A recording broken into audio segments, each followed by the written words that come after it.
हमारे सारे के सारे महापुरुषों ने अहिंसा की बात की, डर मिटाने की बात की। डरो मत, डराओ मत, डरो मत, डराओ मत। और दूसरी तरफ शिव जी कहते हैं डरो मत, डराओ मत, अभय मुद्रा दिखाते हैं, अहिंसा की बात करते हैं, त्रिशूल को जमीन में गाड़ देते हैं। और जो लोग अपने आप को हिंदू कहते हैं वो 24 घंटा हिंसा हिंसा हिंसा, नफरत नफरत नफरत, असत्य सत्य असत्य।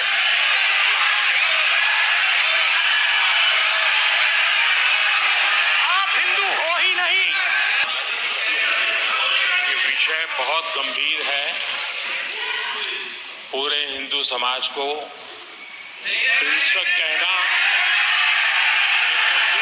उसके नेताजी ने कैटेगोरिकली कहा है कि जो अपने आप को हिंदू कहते हैं वो हिंसा करते हैं। मैं फिर से रिपीट करना चाहता हूं, उनका वाक्य था जो अपने आप को हिंदू कहते हैं वो हिंसा की बात करते हैं, हिंसा करते हैं। मान्यवर, इस देश में शायद इनको मालूम नहीं है, करोड़ों लोग अपने आप को गर्व से हिंदू कहते हैं, गर्व से हिंदू कहते हैं। क्या वो सभी लोग हिंसा की बात करते हैं, हिंसा करते हैं?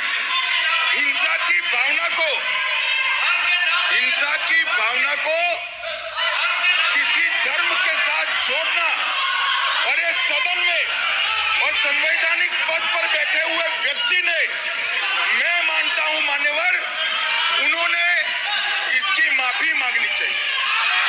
मान्यवर, मान्यवर, मैं उनको तो इनको करने का कोई अधिकार नहीं है। आपातकाल में पूरे देश को इन्होंने भयभीत करा है, लाखों लोगों को जेल में डाला।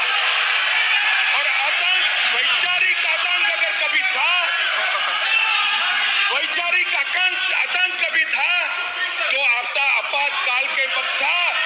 और मान्यवर, मान्यवर, दिल्ली में दिन दहाड़े हजारों सिख भाइयों का कत्लेआम उनके शासन में हुआ।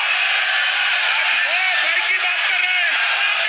मान्यवर, मेरा आपसे आग्रह है कि श्री राहुल गांधी, नेता प्रतिपक्ष, पहला भाषण होने के बावजूद माफी मांगनी चाहिए, न केवल सदन, पूरे देश की माफी मांगनी।